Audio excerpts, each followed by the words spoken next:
Et bien salut à tous, c'est Graben pour ce 11e épisode sur le développement en Java. Et donc aujourd'hui on va se retrouver pour une nouvelle notion dans laquelle je vais vous parler des array lists.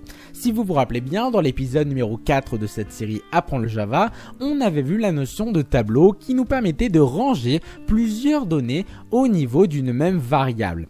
Ces différentes données, on pouvait ensuite les récupérer simplement en précisant la position, c'est-à-dire que si je voulais le premier élément, eh bien je mettais le numéro 0 entre crochets, si je voulais le deuxième 1, etc. etc. Regardez, lorsque je lançais le programme, j'avais bien la bonne valeur. Le problème avec ça, c'est qu'on créait des tableaux qui étaient comme statiques. Une fois qu'on créait un tableau de la sorte, il était comme figé, on ne pouvait plus faire aucune modification dessus car la taille était définie. Imaginons, on a 4 valeurs ici, on va rajouter une cinquième, donc ce sera ici numbers 4, étant donné qu'on part de 0, eh bien on ne pouvait pas, par exemple je vais mettre 25, ça nous aurait mis une erreur en console, c'est l'erreur qui s'appelle Array Index of Bound Exception, ok? Donc le problème va être réglé grâce à la notion d'array list. Une array list c'est quoi? C'est tout simplement un tableau dynamique cette fois-ci qui permet de stocker une collection de plusieurs éléments. Donc comment faire ça? Eh bien c'est très simple, on va supprimer le code et vous allez commencer par créer une nouvelle variable de type array list.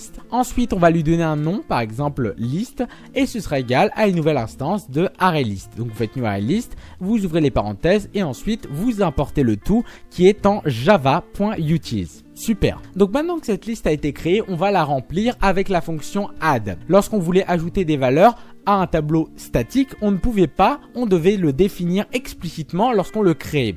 Là, c'est différent, on peut très bien en ajouter. Donc vous faites list.add et vous mettez ce que vous voulez ajouter, par exemple 25. On va sauter une ligne, on va ajouter par exemple, pourquoi pas du texte.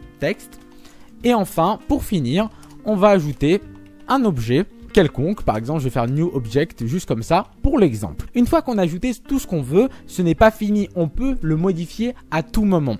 Je vais tout simplement afficher la liste qui correspond à ça et vous allez voir ce que ça m'affiche dans la console. Regardez, pour la première valeur 25, texte et ensuite on a un objet. Pour récupérer la première valeur, c'est exactement comme on avait vu, vous allez faire list.get et vous allez mettre la position, l'index de l'élément en question. Donc pour récupérer le premier élément, c'était 0. Donc j'exécute et là j'ai bien 25. Si j'avais pris la deuxième valeur, c'était le texte. Donc dans ces cas-là, c'est 1. J'exécute et j'ai bien texte. Donc ça fonctionne parfaitement. Si maintenant je choisis d'afficher l'ensemble des éléments et après cela je retire une valeur, par exemple je vais faire list.remove pour supprimer, là je vais devoir préciser l'index, c'est-à-dire la position à nouveau. Donc je vais supprimer le 25, c'est-à-dire le numéro 0. Dans ces cas-là, si j'affiche à nouveau par la suite la modification qui a été apportée, vous allez voir que le premier élément a disparu de la liste entre temps puisque je l'ai retiré. Donc maintenant qu'on a vu ça, vous savez comment ajouter des valeurs et en enlever, mais ce n'est pas fini.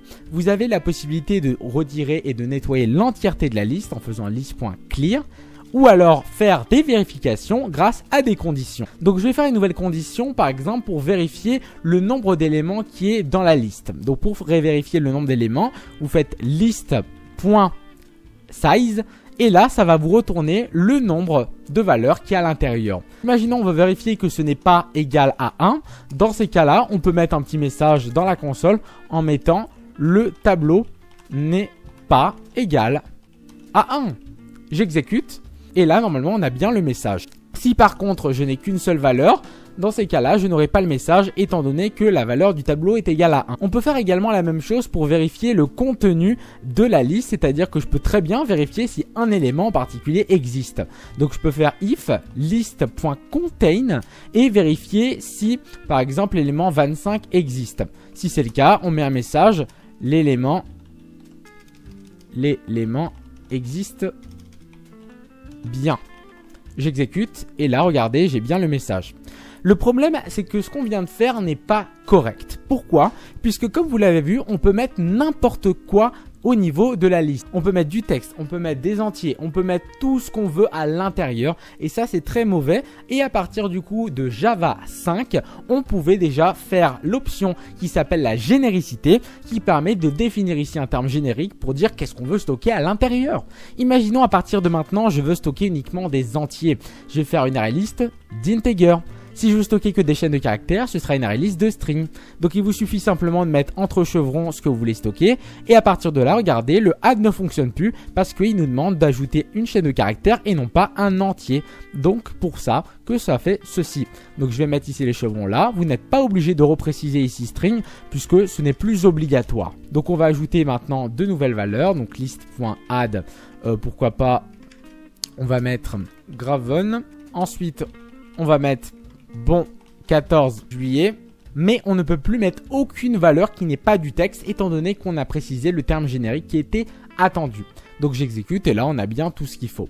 Donc voilà un petit peu ce que je voulais vous montrer aujourd'hui. Bien évidemment il existe plein d'autres types d'éléments qui implémentent l'interface list qu'on verra un peu plus tard. Bien évidemment n'hésitez pas à faire le quiz dans la description pour vous entraîner. Si la vidéo vous a plu, n'hésitez pas à vous abonner, à liker, à commenter, à partager la vidéo. C'était Graven, ciao à tous et à la prochaine. Hey, hey.